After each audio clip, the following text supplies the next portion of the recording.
Eh bien, je m'appelle Gilles Glab, donc je suis sosie depuis une dizaine d'années. Donc il y a sosie et sosie, moi c'est plus du côté de l'interprétation, on va dire, avec un orchestre qui va entre 8, 10, voire 15 musiciens sur scène.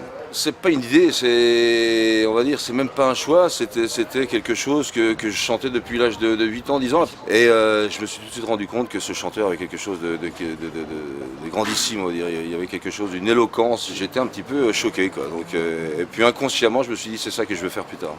La première fois que j'ai vu Johnny Hallyday donc, à Paris, c'était au Zénith en 1984. Gigantesque, énorme, grandissime, un artiste hors pair. Donc lui, il avait creusé donc, un tunnel pour l'accueillir, un tunnel de 9 mètres de long pour l'accueillir avec cette main gigantesque qui arrivait sur scène. Une folie, quoi.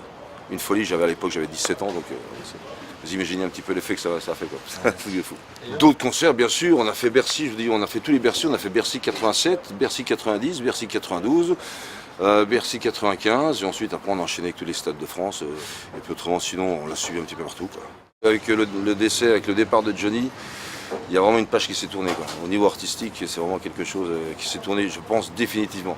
Je pense qu'on n'aura plus jamais en tout cas ce calibre-là, ce genre d'artiste-là. Donc en France et même au monde, je pense. Il lâchait rien.